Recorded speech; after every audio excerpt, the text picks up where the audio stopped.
Welcome to Les Voix de la Photo. I'm Marine Lefort, your host. On this podcast, every 2 weeks, I engage with picture and photography professionals to explore their journeys, successes, and even the difficulties they faced. Most episodes are in French, but occasionally, like this one, I switch to English. I hope you will be inspired by this conversation.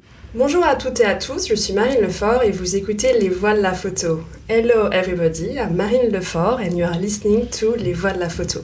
Today I'm with the publisher and art collector Lothar Schirmer. Lothar, you founded in April the 1st in 1974 the publishing house Schirmer Mosel at Munich, specializing in art and photography books, and currently a portion of your photography collection, comprising 82 pieces, is up for sale at Christie's until Christie's Paris until November the 9th this year. And this sale coincides with the week of the art fair Paris Photo.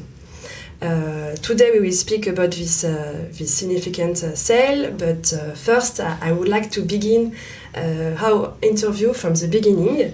So where do you come from, and did you grow up in an artistic environment? Like, do you have some artistic background, or in your family do you have parents linked with arts or friends?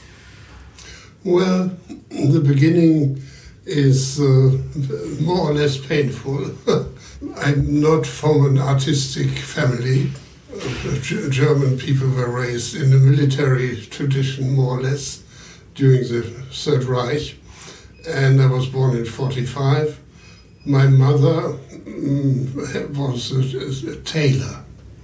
So she supported the family by tailoring. And she had some high ambitions. She dreamed of Paris haute couture, and when she could afford it, she went year by year to Paris to see the couture shows. But this was, of course, something she could not sell to the ladies in Cologne, where we had settled after the war. And but anyhow, she misused me for sending me in the afternoon when I wanted to go soccer playing with my friends. She misused me for shopping. She sent me with little fabric examples to this shop where I could buy silks and zippers and buttons, and I didn't like it so much at that time, but quickly I developed some skills that I could find the threads in these huge boxes quicker that fit to the fabric than the ladies that were serving me. Anyhow, I mean, I've developed some addiction to clothing materials. And the other thing was that she had in her little studio these magazines like L'Officiel and Vogue, and so I looked very carefully on it, page by page, more out of an erotic interest in beautiful people than as a skilled interest. So, but I became familiar and I read the text, and there was a lot about movie people and about theater production, everything which was en vogue at that time. I somehow consumed by looking through these magazines. And that was basically the beginning. I grew older and I went to university and I finished all this stuff that the bourgeois society has. Which study? Mm-hmm. What did you study? Economy. I had the notion that my parents, who had 3 sons, had 3 questions of fear about the boy's development. The first question is, will the boy be gay? Second question of horror was, will he be a Marxist? The third question was, can he deal with money? And then I noticed, after a short, I'm watching these reactions on the three boys of us by our parents. I noticed that if I could answer the last question, can he deal with money, with a yes, then all the other things were forgotten and forgiven.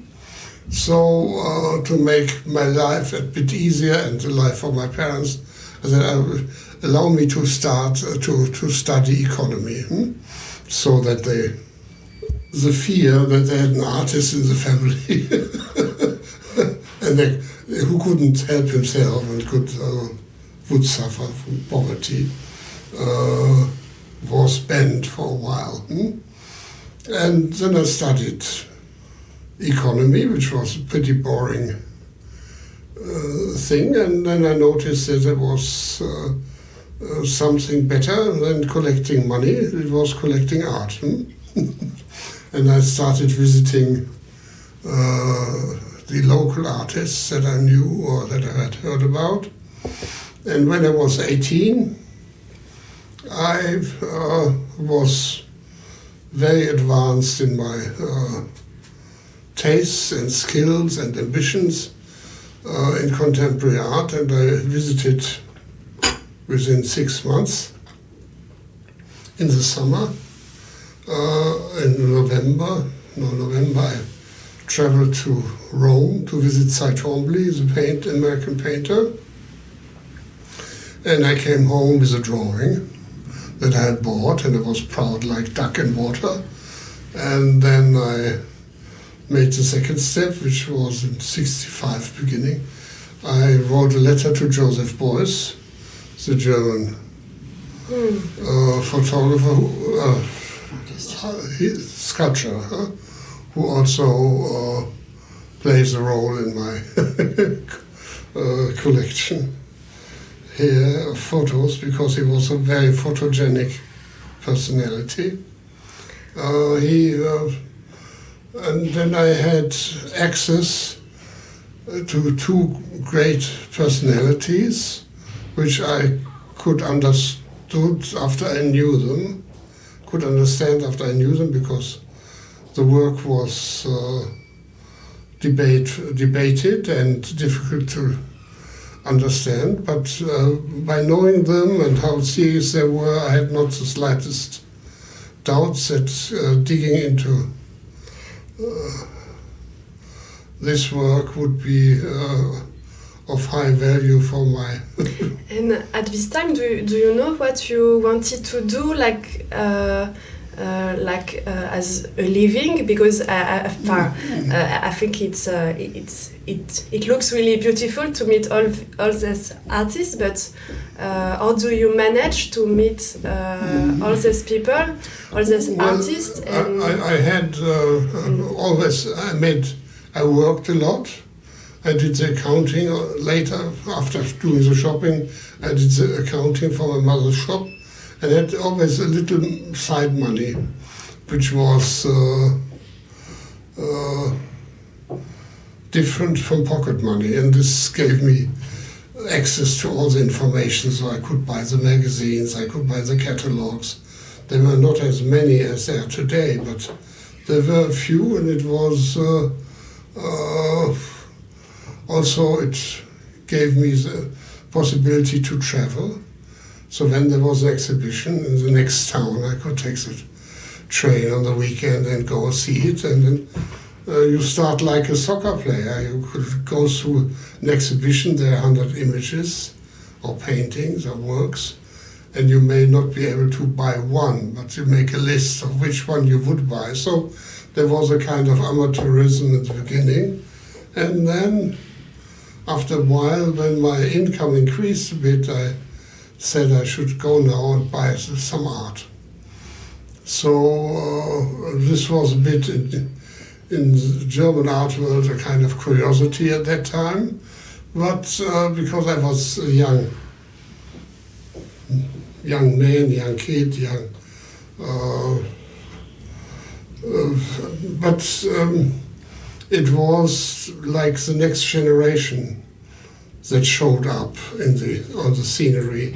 So I was a kind of also a sign of hope that there was a future, because the artists I had noticed were all related to each other from studies and from working and from being on the same academy or living in the same town. So they had the field, the playground, and I was new.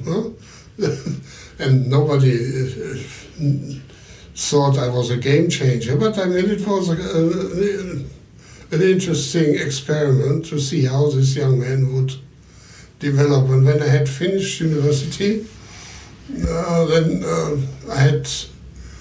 it was clear that I wanted a profession which allowed me to be close to contemporary art. There were basically two choices. One was to become an art dealer, but that would have meant that I would have to squander off first my little lovely collection of artworks, which was a huge number of drawings by Twombly and Joseph Beuys, and I knew that selling off made no sense because there was nothing better around. So I said, okay, publishing. It may be more work, it may be much more difficult to do, but it had some advantages. You could see larger quantities of art. When you visit a photographer or somebody who works with photography, they come, want to do a book about you, or even if you come to an artist, the painter, I want to make the first book of paintings, then he would give you access to his best work, visual, from the point of view of information. If you came as an art dealer, they only showed you what they wanted to sell, yeah? And then so many artists who said, oh, the dealer is coming tomorrow, let's take away this, put it in the bedroom, say it's a gift. So I said, okay, if you want to have full information or fuller information, then the choice of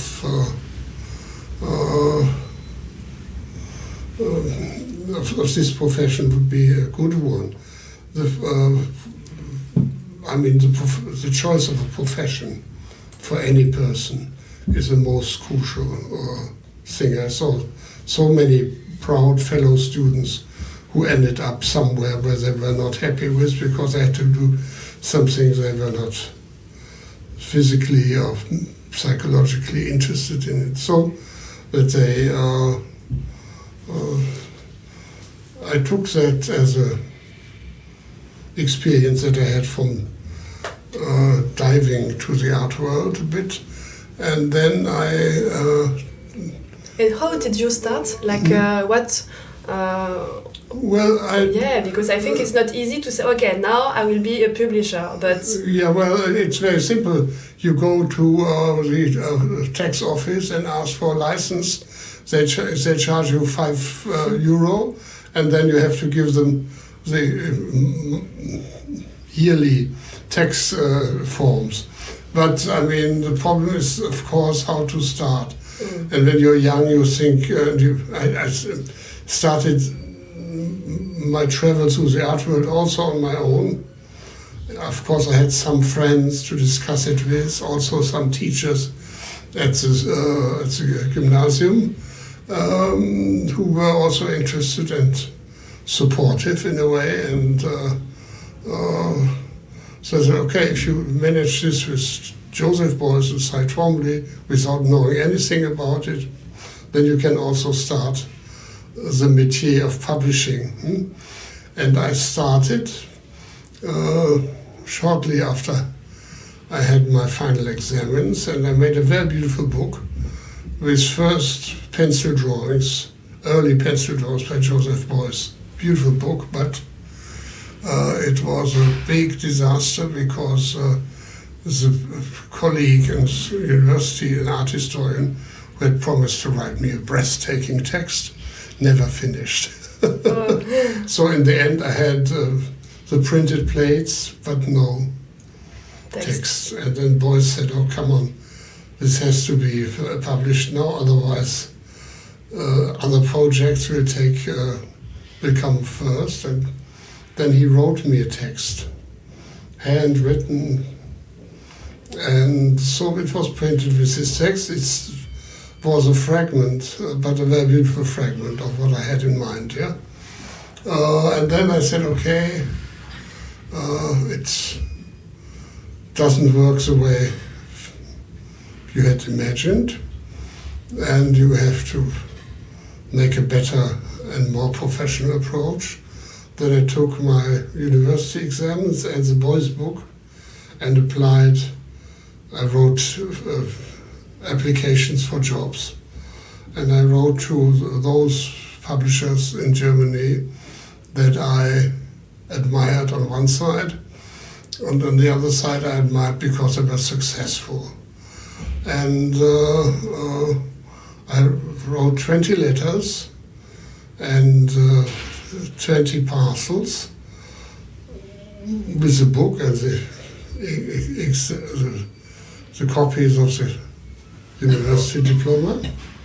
And they were very curious to see, and I asked for a job as an assistant of the boss. I wanted to. I just thought I want to become a publisher, but I have to learn it, and think if you have such a position, I would love to work for you. Anyhow, I had 15 answers. They all wanted, they had no jobs, but they wanted to see this crazy guy who wanted to become, who had a university diploma in economy, had a Joseph Beuys book, and wanted to become a publisher. So I made my job, travel for 3 months, visiting them all.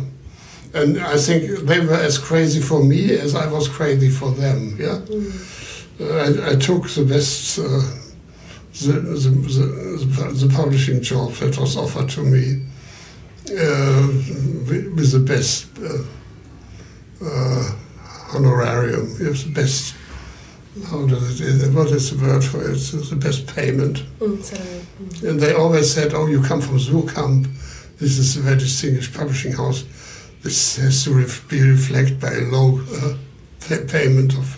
So anyhow, I took a higher choice by people who didn't do as literary books at that, but they knew how to sell them and to make them, promote them.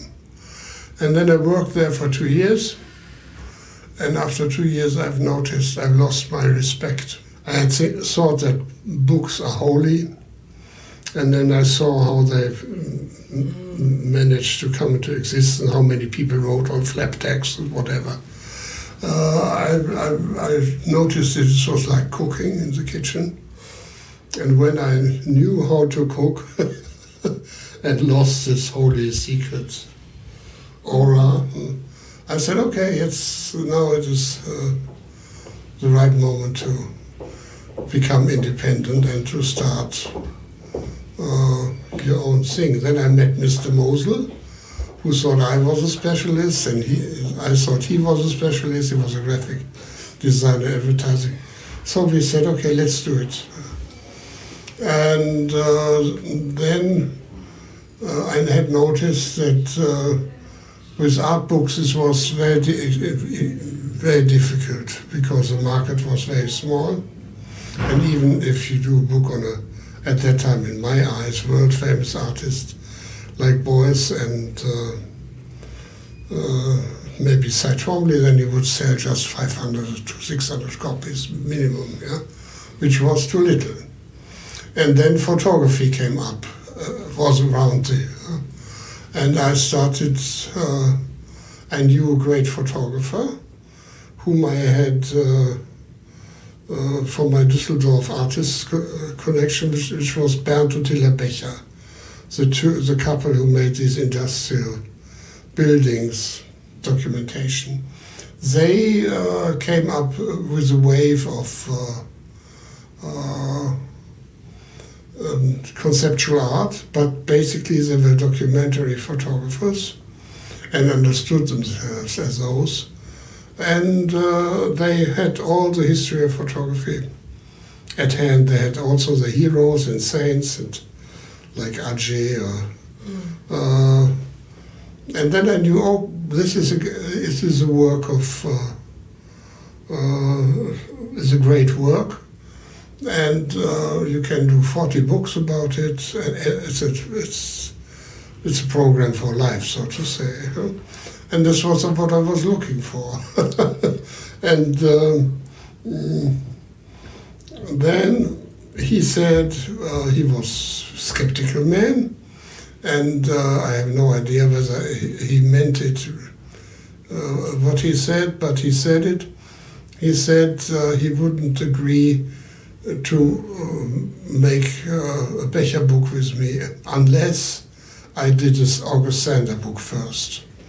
But he couldn't, because he said it is impossible that in the German culture there is no Sander book but a Becher book. It has to be the other way around. It has to be. So I said, okay, this is a strict principle, but if he is right, why? I checked into it. And I visited the Sander family, which was close to Munich, and at the Tegernsee. And digged myself in this estate. And I started collecting August Sander photographs. And I had a nice collection over the years. And then we started with the first book of an unpublished part of the Sander work, which was his landscape photographs. There is the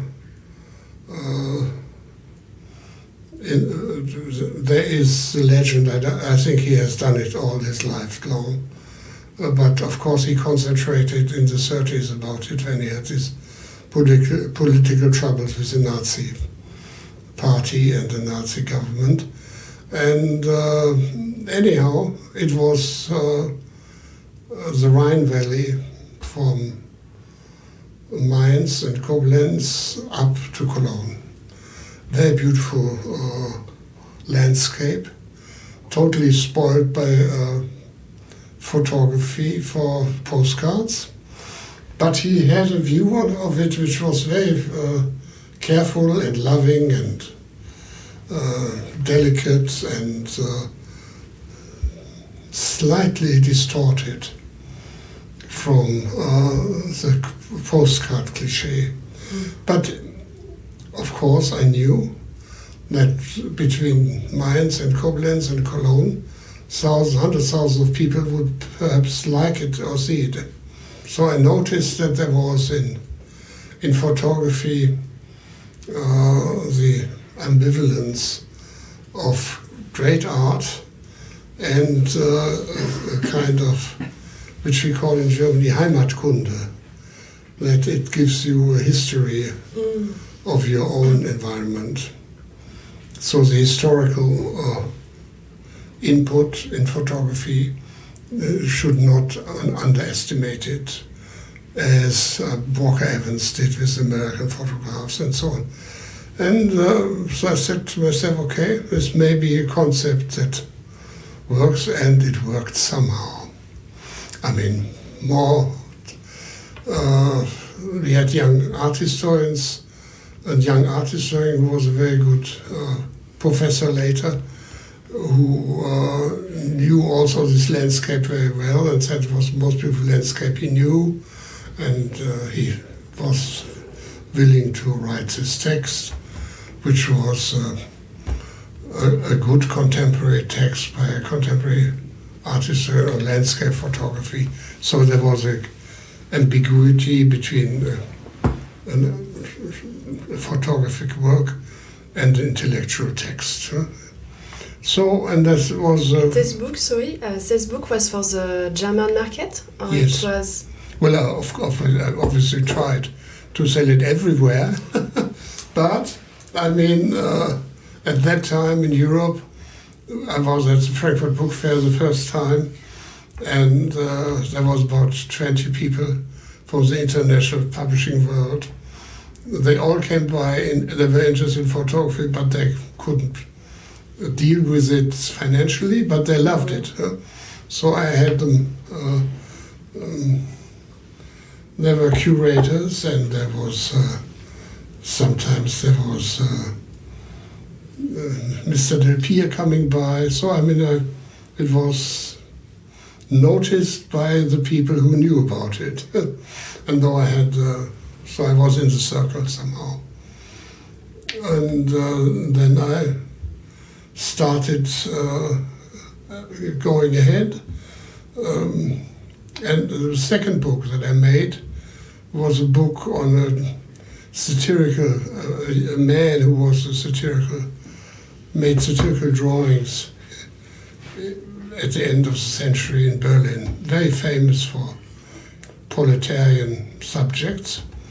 And he had made photographs from Berlin to make study material for his drawings. And I found in the family estate, I found the negatives. And this was a kind of a sensation because Berlin was a divided city, was, I guess, a submerged city of the 20th century, which, if Paris was the capital of the 19th century, Berlin was gone, yeah? And so it was, and then I had hired again a young art historian who worked on it very carefully, and he managed, he dated all the anonymous places by studying address books of the city and comparing how long this shop was where, under which address. And then he had a second company's name on one of the photographs, and he checked this again, and then from the time they had in common, he judged when the photograph had been taken. So in the end, he found out that the photographs are 20 years older than they had been suggested to be. So it was between 1890 and 1910. So really it was lost Berlin. And this book was basically the founding book for the company. We sold about 50,000 copies in 6 months. So we had a very, it was, yeah, well, so yes. I proved that I had played for my parents, that I could also deal with money. So this was basically a happy coincidence, because if it hadn't happened this way, we had been, after a year or two, we had been sitting on debts of a large amount, and then it wouldn't have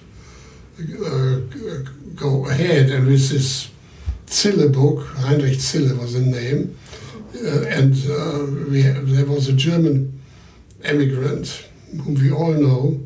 His name is Helmut Newton, and he was a Zille buff. And he was a young kid. He had all his sexual education he had from the drawings by Heinrich Zille. And he came and said, in this publishing house, he wanted to make his new books. So there was a little riot in the company, because we had a feminist lady who was against. And I said to her, listen,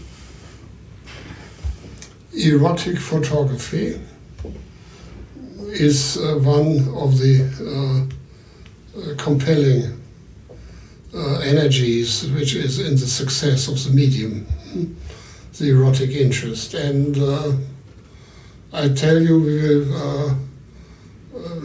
will publish Helmut Newton, but only until something better comes up. And then something else came up, which was Robert Mapplethorpe. I said, okay, we do Robert Mapplethorpe and Helmut Newton. One for the men, one for the women. And then we published besides all the other academic books, we published Helmut and Robert, Mapplethorpe. So, and then AIDS came up, and all the fun was gone, and all the things became more difficult anyhow. So this was how it started, and I said to all my people, I will not do the art book alone and leave the commercial things to Bertelsmann or to the big companies, because I had not the slightest doubt that they would fall into this as well in the long run. Well, and then I became familiar with all the. First, of course, I had this basis of the German immigrants who had left Germany in the 30s and had never came back but made their careers outside Germany. But they had a memory and they had this culture and the language, so it was a natural way that we collected them one by one. I mean, from Paris or from France, there was Gisèle Freund, the lady who did the portraits of the poets in the 30s in color, James Joyce and Valéry and so on. And we developed books with her. Then there was a Dada artist in Limoges, Raoul Hausmann, whom we published. Then we collected the Bauhaus people. And then I guess all the other fashion people came after Helmut. We had, I sent you the Nick Knight book, which was a breathtaking moment again, because he wanted a blue velvet cover, and I fainted when he told me, almost, yeah. And then I said, okay, he is in the business, he knows all the advertising, and I will do him a favor. I make one copy bound in this blue suede leather. This was a moment I had it on my desk in my office, and every person who entered the room went over and touched it. I said, oh, come on, this is something you should learn about. Nick Knight's genius, that he knows this. This was advantage, but there was very big disadvantage. It was an expensive book and had this delicate cover.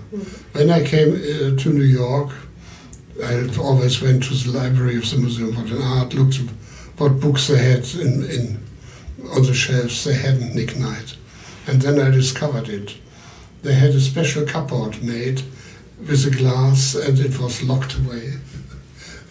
So no advantage without disadvantage, and so it was the success was limited by nature of the materials that we choose. When it comes to haute couture, it's like David Seidner does, or Nick Knight, a very dense subject. It starts with a human figure, its first layer. Then it starts with painting, makeup, and hair. So how to shape your body, how to physically create yourself. Then you have all this tradition of fabrics. If you look at the fabric makers, they are ahead. When they're 2 years ahead of the fashion world, yeah? If you see at Yves Saint Laurent's new book, and he had made a drawing, and then he has collected the fabrics that should go with it. I mean, these sheets, they call it the Bible sheets in the Yves Saint Laurent's. They are the, most beautiful things. And then it has to be cut and shaped, and if this is done, it has to be photographed. So you have an enormous input of creativity, and it's all, of course, tied in to the aim to make a good a saleable dress, or a photograph that sells the saleable dress. So I think I don't know anybody or any medium that has more intellectual and artistic input than this métier. And when I made this book on Yves Saint Laurent, it was in 83 or 84, it was the 25th anniversary of the house. I guess it was 30th anniversary. He was founded in 62, no 80, 82 is 2025. There was a show at the Metropolitan Museum. And this show was in the international reviews everywhere. They had 5 different tickets in different halls for the dinner.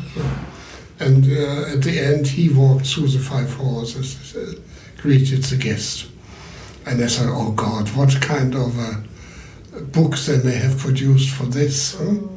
And then I had a connection to German Vogue, and they had a parcel service for the editorials. And I said, can you get me from New York this book? And a week later, they called me, here, it is here for you, you can pick it up. And at that time, that day, I had a French friend, visitor, colleague. Her name was Anne de Margerie, and she had been assistant publisher with Georges Herrscher, Edition de Chêne, and later at Citadel, or Mazenot Citadel. And I walked in the morning over to the office, picked this catalog from the Metropolitan Museum, the richest people of the world, so to say. But it was so poorly made, I was totally devastated. And then I met her for lunch, and I told her that I had this disappointment this morning. And she looked at me and said, how would you have done it? I said, very simple concept. I would, it is 25 years old or 20 years old. It has 40 haute couture shows. And then they come, from a certain point, they come on prêt-à-porter. And if you choose from each of these collections, the 3 most important creations, and then look for the best photographs. Then you had 60 to 80 images, and you would never do better. She looked at me and said, that's brilliant, Lothar, why don't you do it? I said, well, how should I do it? I don't know anybody at Yves Saint Laurent, and I can imagine there will be crowded by these requests from the professional publishing world. No, she said, it's not a problem. I know Pierre Berger. I said, you know Pierre Berger? Yes.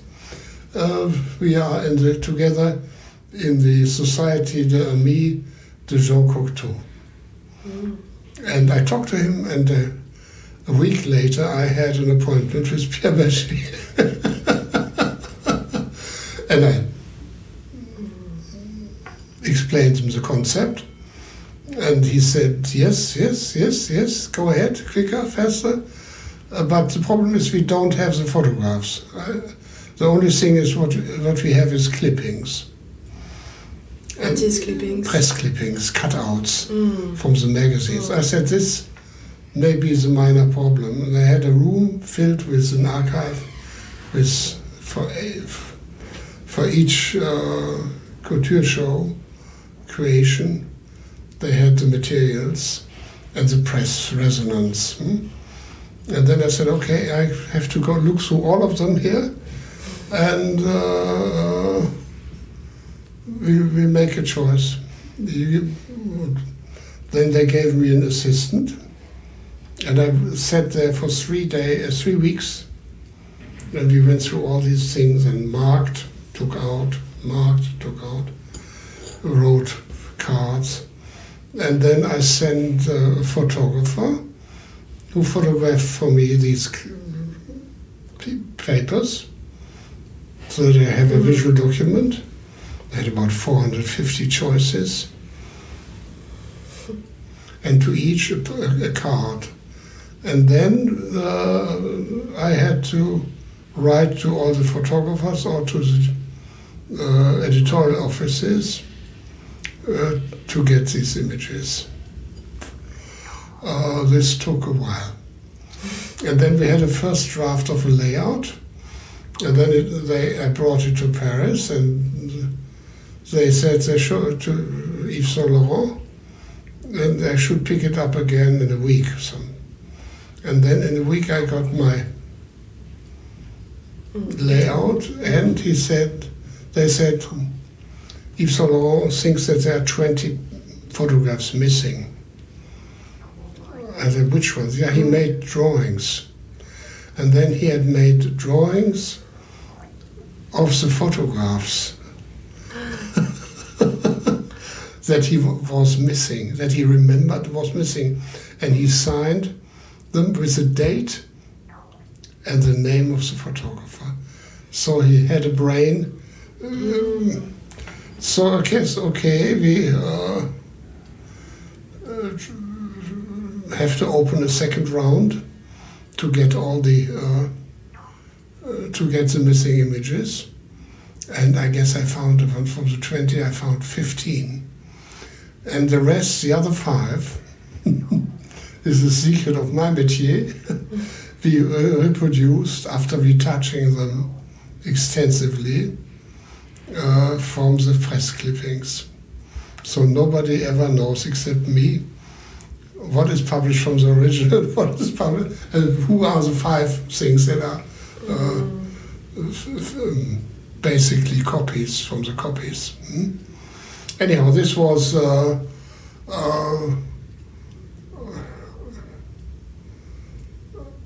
it became my first real international success. We had a Japanese edition, an Italian edition, a French edition, an English and an American edition, 5 editions simultaneously. And then there was a new problem, came up when we were ready to go to press. I had hired a German journalist lady to write me the captions to the dresses. And she was skilled, but of course she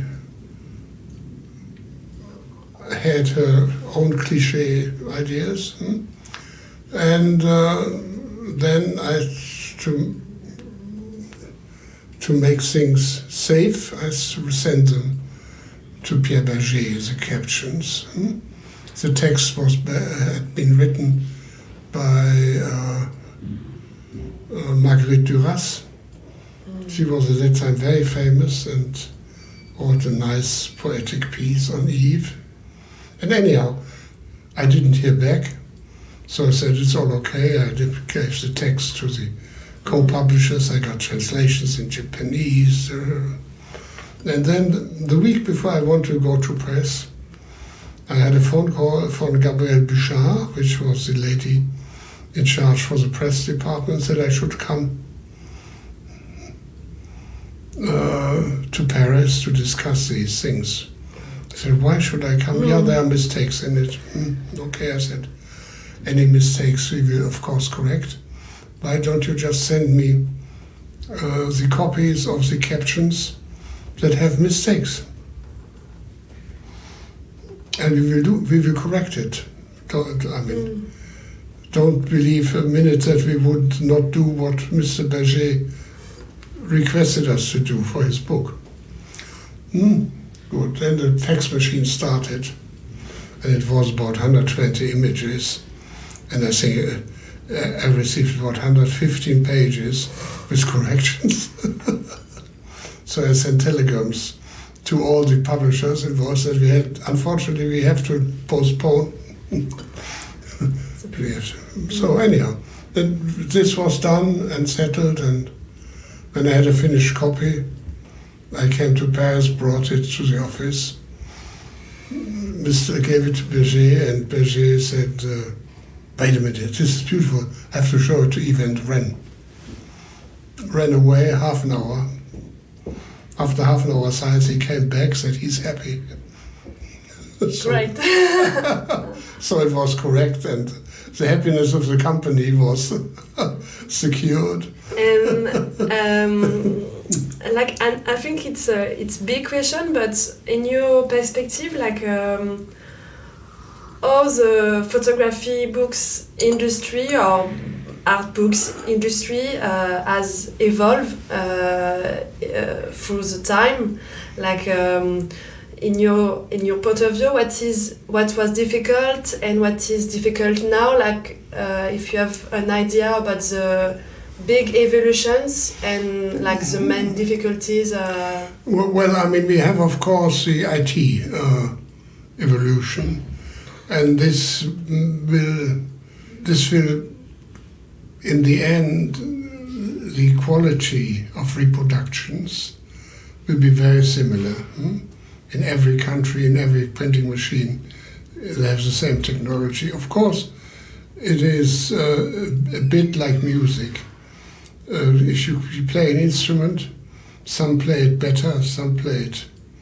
Somebody who can distinguish 50 or 40 different tones of black may print them better.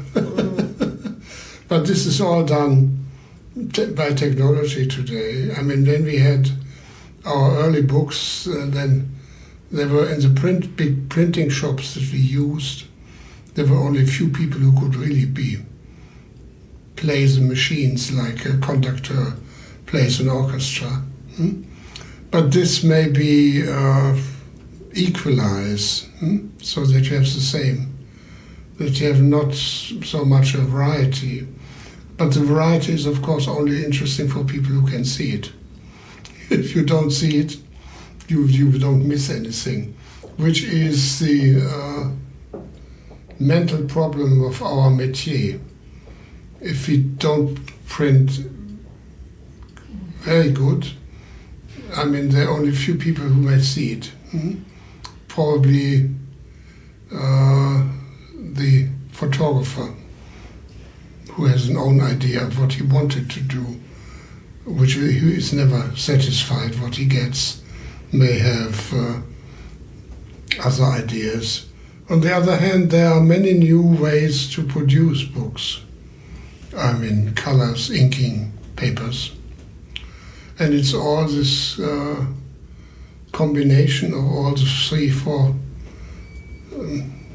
inputs, the variations of input. It's like fashion photography in a way. It's the makeup. I had with this assistant that when I took out choose the images at Yves Saint Laurent from these albums, then she didn't agree to some of my choices.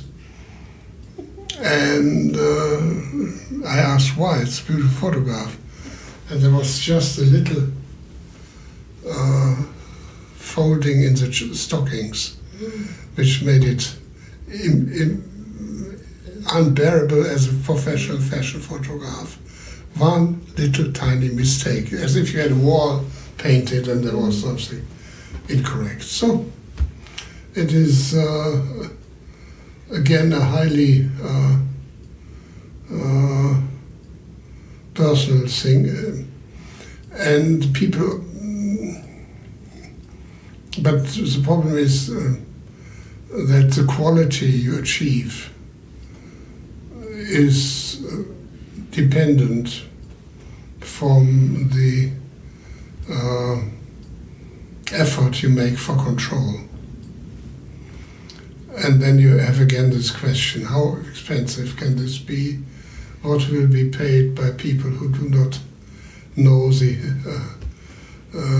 first-hand material, just anyhow. So it's all open, I think, in all developments, and people may need for a special breed of product certain technologies and techniques and for others may not need it. I mean, if you and it's for me, it's always surprising what people. If I have my own view of mistakes, and then I notice that the artists have totally different ones. There are some problems that I thought would be problems. Doesn't matter. But then some tiny little thing you say, oh, doesn't matter. So this is the crucial. It has to be reprinted, improved, or whatever. Of course, it can also be an interesting field for physical and psychological torture. The quality question, yeah. Yeah. And I read you also have some contemporary art. You have a big collection. So you like about the percentage. Like you keep a lot of artwork, or did you sell half of your? No, I think. About photography. Let's speak about photography alone, because this is a cosmos, a planet. I have a big collection. I had a number of collections in photography. I had this August Sander collection, which I've given to the Bavaria State Museum. I have a beautiful collection of Bernd and Hilla Becher and the pupils, I mean Struth, Gurski, Ruff and the others, which could fill a museum, for a special museum of Düsseldorf photography art. And then I have a number of, a collection of photographs which deal with performing artists. I mean, not musicians.